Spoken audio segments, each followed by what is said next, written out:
So before we get started, I just want to thank you all for having us here. We're super excited to be here and talk to everyone. Thank you, Ted, for allowing us to take up this time. And, a special shout out to Andy for partnering with us on this and, being willing to talk about his experience on the platform and kind of how he used it to support his business.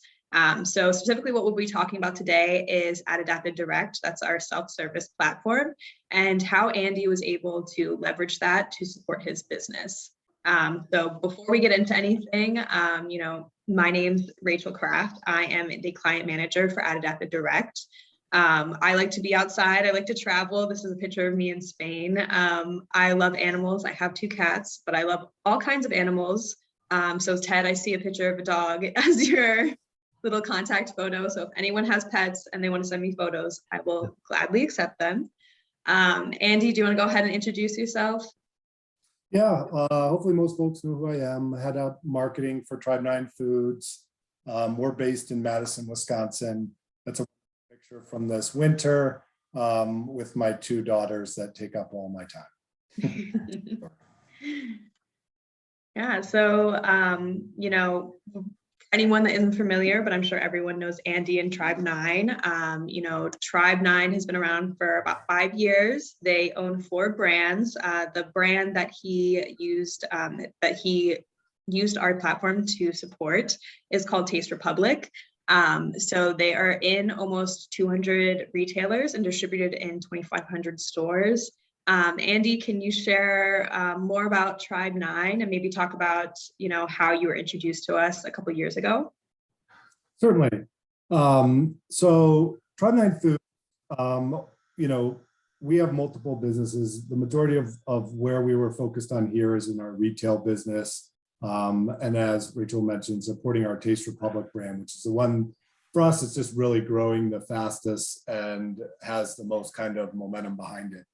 One of the things that we've always wanted to do is be able to do targeted sort of marketing and be able to get as close to the consumer experience as possible. AdAdapted had this technology to add your brand onto shopper marketing list, but previously before AdAdapted Direct, it came with a higher price tag that while we wanted to do it, we just unfortunately didn't have the funds to do that. And with this self-serve option, it allowed us to get in and try, and we'll cover more of our experience here today. Yeah, thank you for that. That's definitely great to hear. When we created AdAdapted Direct, like you mentioned, it was really to give the opportunity to so many different brands the ability to participate in this space, right? Like you mentioned, our managed side does have a little bit of higher budgets. And with AdAdapted Direct, you can put whatever you want into the platform and still see great results. So I appreciate you saying that. So before we get into the primary challenge that Andy was facing when he came to us back late last year, I just want to give you an overview of who we are and what we do so that it makes a little bit more sense. So first and foremost, at a high level, what we are focused on as a company is, driving sales by getting branded products onto shopping lists and into carts. So whether it's, focusing on those in-store, retail sales and trial or online sales, we have 2 options that can support you either way. We have our proprietary solution, which is called Add It or Add to List. And that's really focused on supporting in-store sales. That's about, getting a branded product onto the shopping list. And I'll show you that in the next slide, what that looks like. And then we also have an e-com solution that we just launched in Direct, which is super exciting. And that will support, your online sales and getting your branded product added to a retailer's online cart.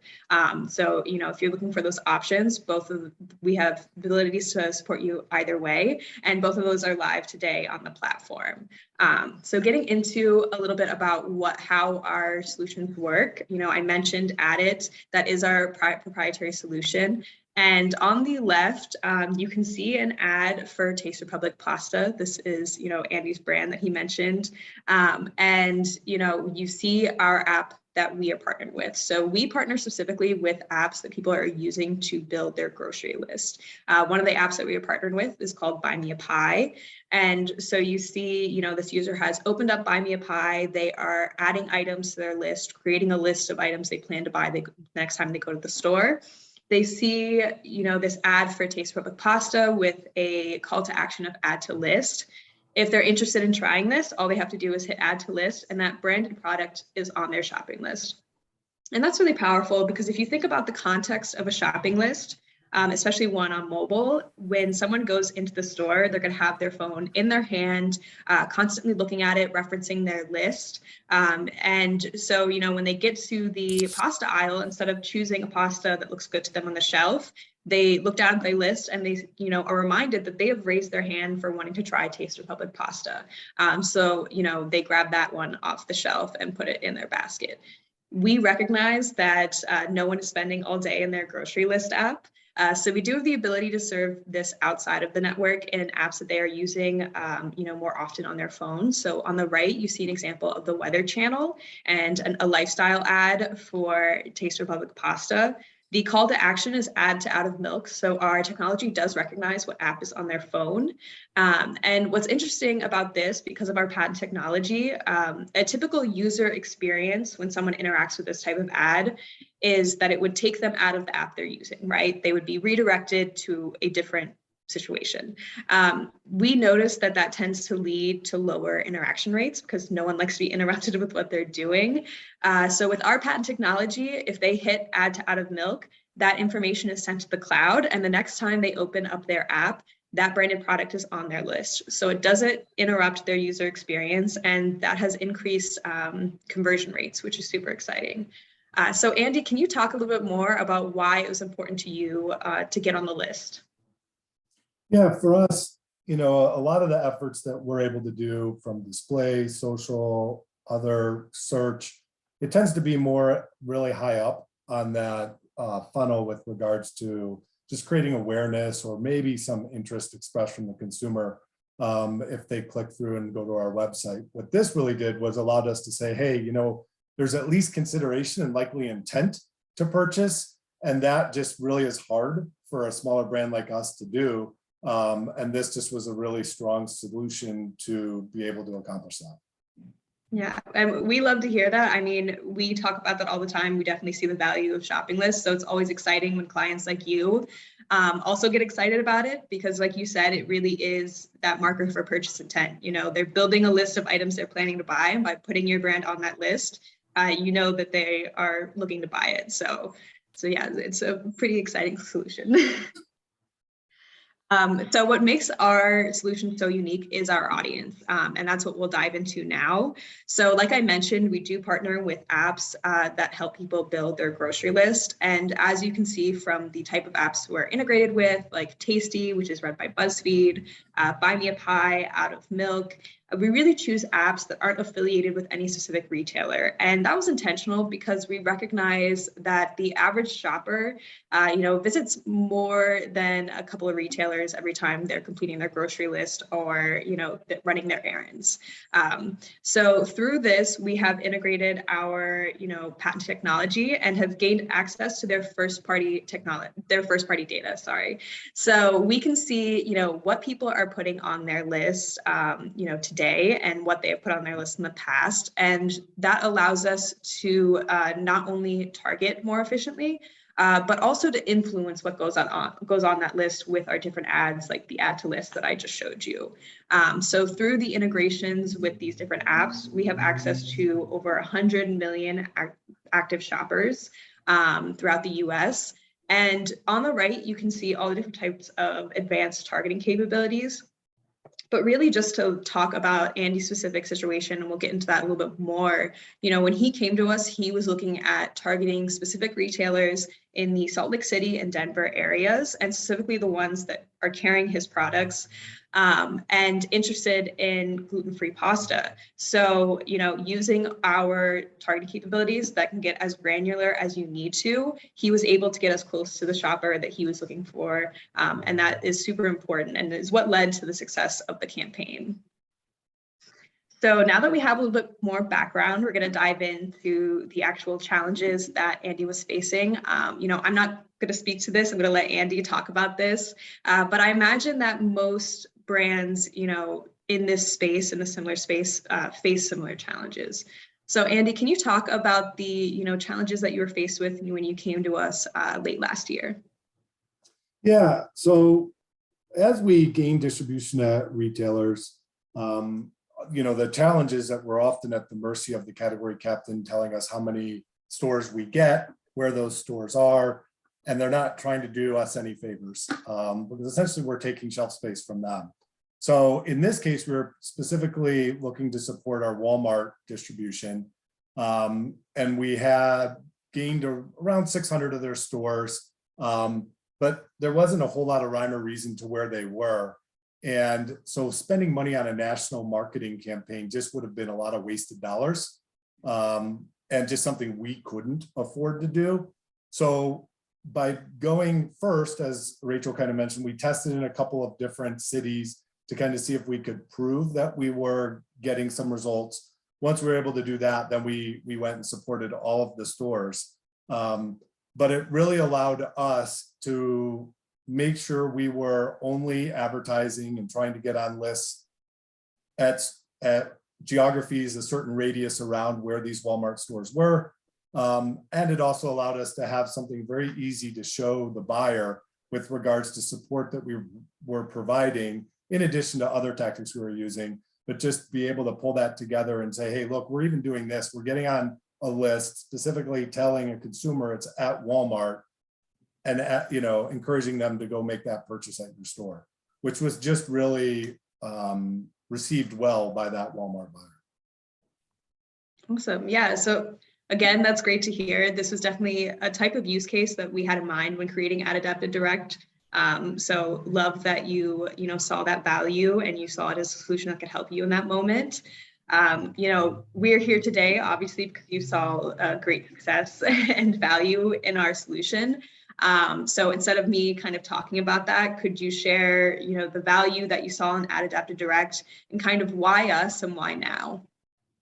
Yeah, so I think I've touched on some of it, but it was really the fact that the self-serve is easy to use. The support I received was fantastic.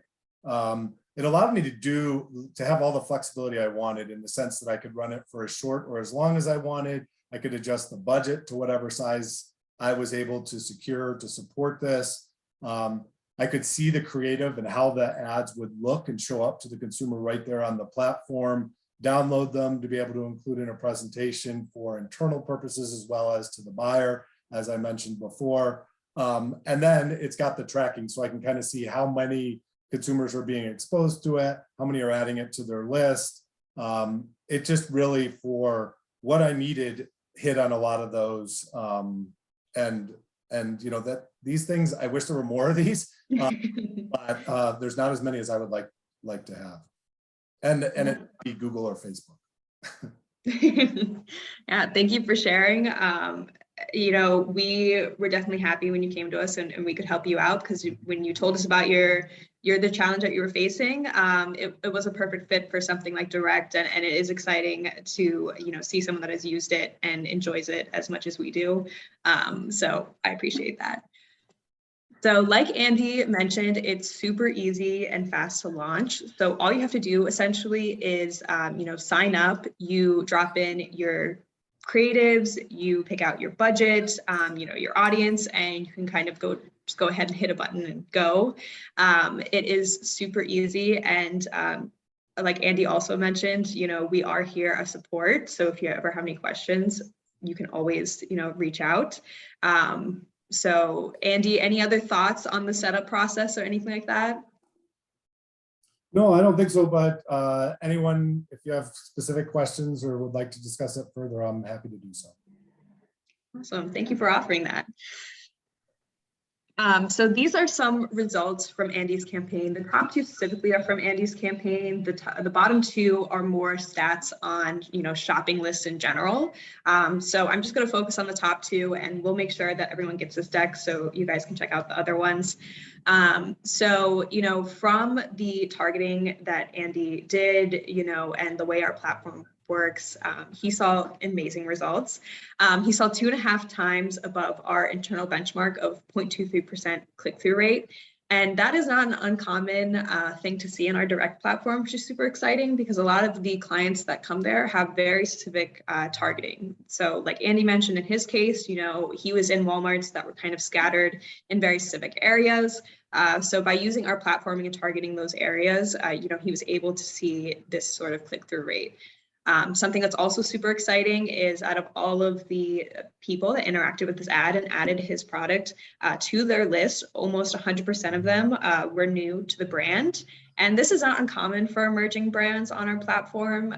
If you were to see the stat for a name brand like Swiffer or something like that, this number tends to be a lot lower.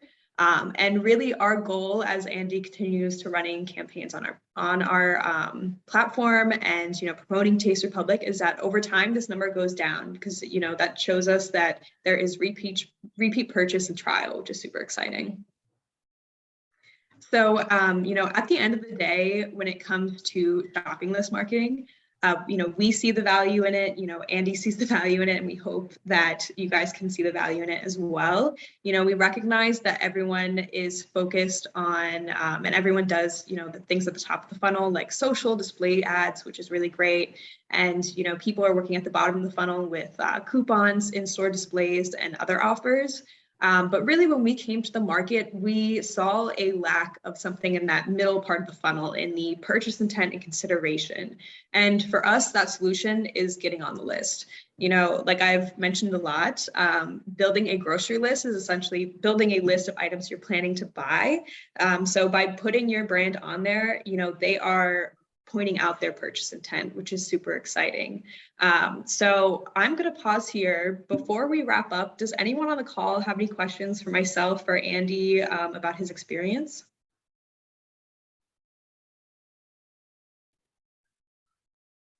Okay. Sorry, Rachel, I did have a question. Hi, I'm Jeff Long from Country Archer. Andy, and great presentation, by the way. Andy and Rachel, I guess I just had a question on, in your Walmart example, how did you get specific measures to understand the exact kind of velocity increase at Walmart, especially if the app isn't necessarily targeted towards a specific retailer? Yeah, so the way I did it at the beginning was just I picked cities that I felt were relatively similar, had a similar number of Walmart stores, and then just kind of looked at the store level data with regards to sales pre, during, and post. It's not an exact science, but for someone like us, it's about as good as I can get. Okay, and then for Rachel, is there any way to get even more specific and targeted around the retailer, or is it more just like the geo-targeting? Yeah, so we do have a couple options. So, in Andy's case, you can target around the retailer by either uploading zip codes that they're in, or usually what's more popular is uploading specific store addresses and then targeting with a radius. And then for driving, people to a specific retailer, if you want to look at, in-store sales, we can do co-branded ads that specifically call out, this product at Walmart. So they know, that's where I need to go for this product. Great, thank you. Yeah, you're welcome. Just to add to that too, as we kind of look at what AdAdapted Direct is kind of built on, right? The idea is for, us to be able to give brands and the ability, especially at a smaller budget levels or even, emerging brands, the ability to participate, right? And be able to get on the list without spending, $10,000, $20,000, $30,000 to do so. As these brands emerge and grow and gain more doors, usually we see a tipping point at about 15,000 to 20,000 stores for brands to kind of start really, really capturing, so much velocity that now they're either adding agencies, they're adding different partners, and really, figuring out what marketing strategy is working for them. And on that other side of our business, that managed side, we do have partnerships with IRI and with Nielsen to actually get a lot closer right to that actual measurement. And we do see significant impact when we're able to kind of get to that too. So. Are you going to go into the cost model, or did you cover that and I missed it? Yeah, we can go over that now. So our cost model specifically with AdAdapted Direct is that there isn't any minimum. We really, whatever you put in the platform, whether it's $100 goes towards the media, there are no hidden fees. There's, nothing there that will surprise you and you'll have to pay more for. You're paying just for the media itself. And it's really what you want to put into it at the end of the day.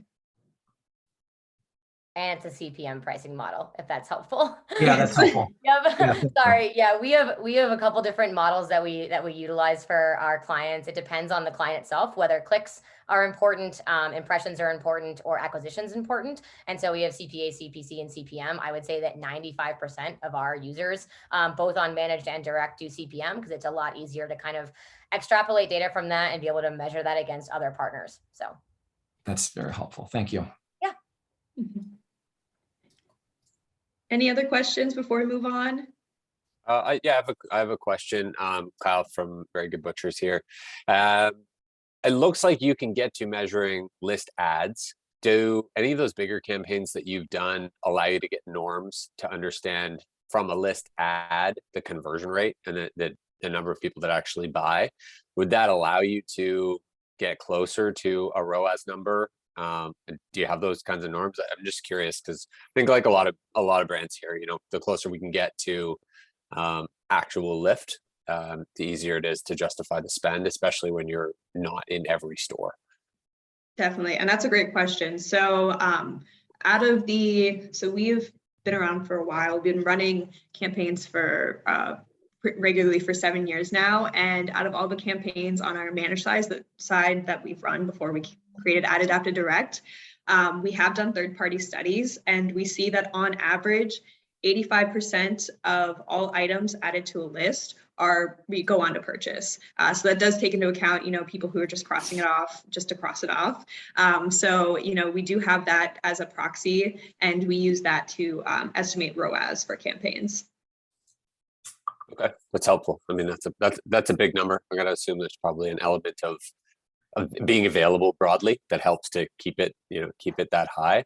I don't know if it might be helpful for others, but I'd love to see if you have any case studies that you can share that sort of show what the consumer experience looks like on a brand that maybe doesn't have 15, 20,000 distribution points, what that consumer is seeing, and even high level directional kind of ads, like list ads being what you can track.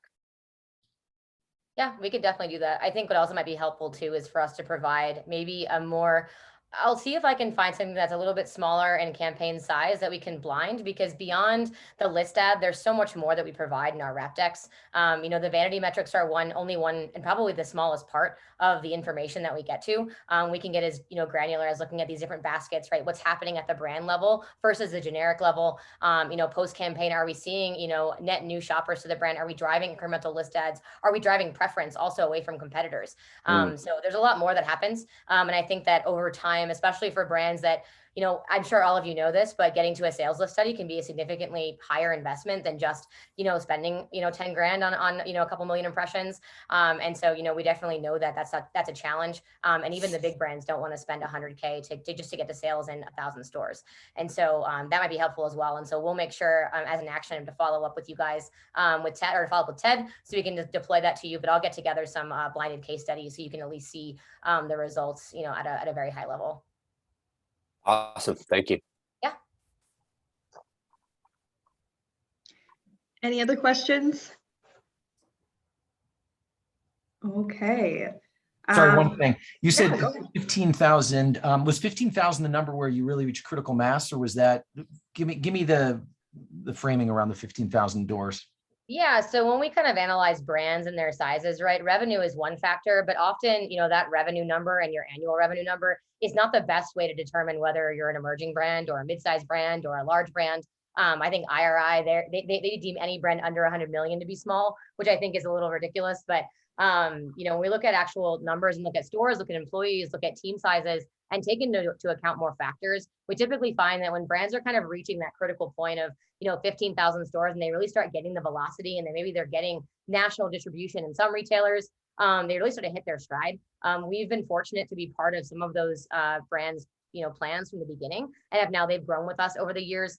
We have 3 brands that I can think of that are with us today that were with us when I started 5 years ago. And even now in the time between, then and of course now, we do have other brands that have started with us even 3 years ago that are still growing. And we've seen not only, their budgets and their commitments grow, but their media grows, the number of doors, the retailers they get into, and even some of those mid-sized brands are still breaking down, new storefronts. And so, we just kind of find that when you look at how brands excel from, that 10 million to 25 million to 30 million, usually between 30 and 100 million, there's a significant, thing that happens in that point with revenue and with doors. And so, that's just from our, what we've seen.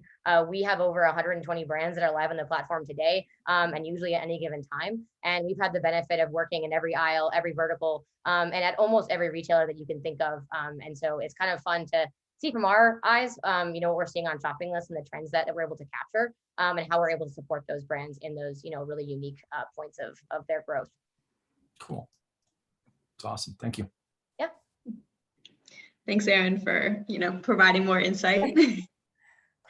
That kind of sparked one more question for me, if that's all right. Are there specific retailers who are big believers in the platform or kind of partners in the platform? I'm sure lots of folks on the call are doing similar things where you're pitching lots of retailers and you want to kind of customize it. Are there retailers who would really value AdAdapted as part of the support plan, or has anyone else on the call had that experience to know where it should be kind of making it into the pitch? Yeah, so we actually have one retailer on the platform today that leverages us to drive incremental traffic and sales at their individual stores across the country. The goal is to expand that. That's a more sensitive topic. As I'm sure you guys know, retail media networks do require a significant investment, right, to be in their stores. And the biggest ones, Walmart, Kroger, and Target, definitely have much more that they ask of their brands. I would say that as far as the support, thing goes, one of the unique capabilities that we do have on the back end is being able to understand not only where a consumer is when they engage, were they at home, were they in store at shelf, were they on the go, were they filling their gas tank and reminding themselves to pick something up at the store, but also how soon after that engagement do they actually go to the store and which store do they go to? And one of the benefits of, our audience being retail agnostic is that we do expand the reach beyond those platforms. Walmart being one of the biggest retailers in the country, they have 140 million shoppers that go there every single year, but only 20 million of those 140 are actually active in app. And so if you're looking at Walmart and supporting your product from those online, you're missing out on the majority of shoppers that go there. And even Walmart knows that. And so for us, it's really expanding your reach beyond those platforms and allowing you to reach shoppers that are not using those apps, right? That are using the apps on their phone to plan all of their grocery trips in one place versus planning on Walmart and then at Target and then at Kroger or Sprouts or whatever those apps are like. And so, today I can tell you off the top of my head that over 48% of our shoppers go to Walmart as part of their journey. That obviously goes down as we look at other retailers. I think 12% of all of our traffic goes to Target. There's definitely a significant share at each of these stores, but Walmart's part of almost half of everybody's journey at some point. And so they do value that. I think that Walmart is probably one of the most successful or one of the retailers we've run the most campaigns at to support. We actually have an office in Bentonville specifically to support that business. Okay, that's helpful. Thanks. Yeah. Yeah. So I just want to thank everyone so much for allowing us to, talk to you guys today. And I hope our presentation was helpful. We will get over this deck and the resources that Aaron mentioned, and also our one-pager to you guys shortly after this. And, in here is a link to AdAdapted Direct. So, you can click on this, check out our website for more information. You can also sign up and play around the platform and kind of get the lay of the land. My contact information is there. If you have any questions, feel free to reach out. I'm happy to do a platform demo. I'm always available if you want to set up your first campaign together. I'm more than happy to do that as well. And for everyone on the call today, we do have a special offer. So if you sign up for an account with AdAdapted Direct, we will load $200 into your account automatically. So with that, you can choose to, put another $300 and have a $500 campaign, or you could choose to put $0 in and have a $200 campaign. We don't want to make you guys spend money. This is really just an opportunity to allow you to play around with the platform and test it out for your own use. So yeah, thank you so much for having us today. Awesome. Thank you, guys.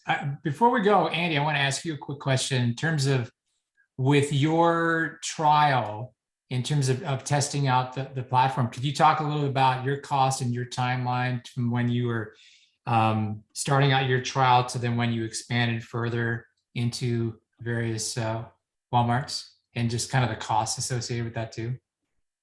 Yeah, I mean, like internal costs, you mean, like Yeah. stuff? Yeah. It really was one of the easier ones to use, quite frankly.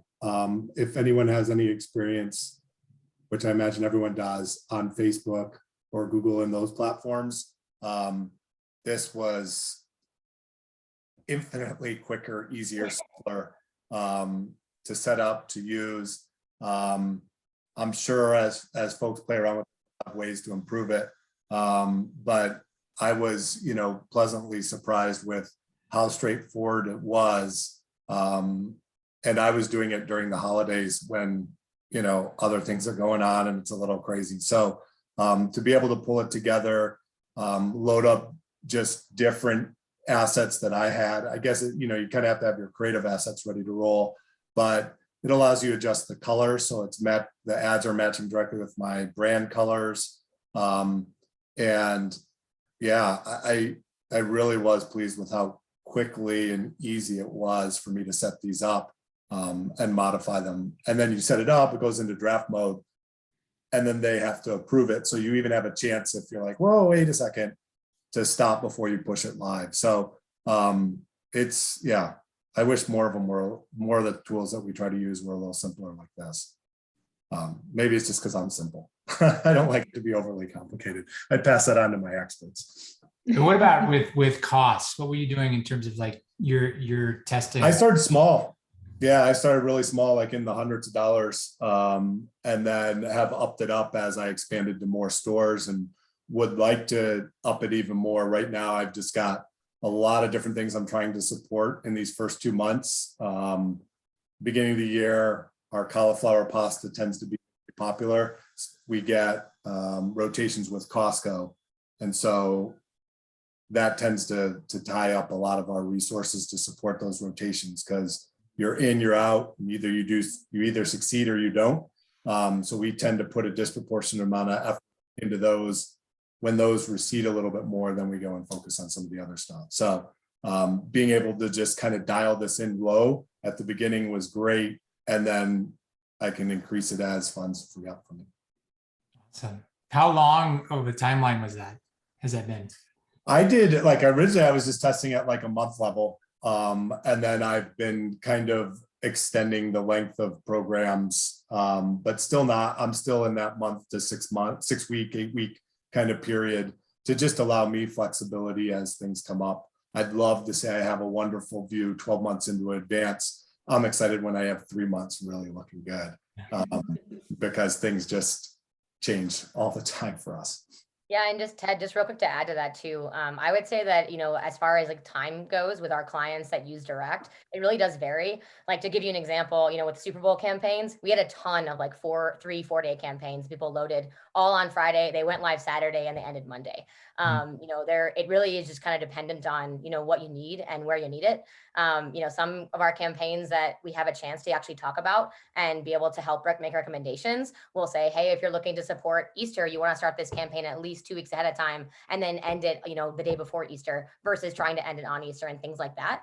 Because we have visibility into users and activity. I think it's really fun to look at the holidays, because the day of Thanksgiving and the day of Christmas, we see almost no activity, which makes perfect sense, right? And so we typically can help advise and give you some context as to what we recommend, not from a spend standpoint, but more or less a timing standpoint, because to what Andy was saying, there really is no minimum investment required to get started, which is a big difference from this and our managed service.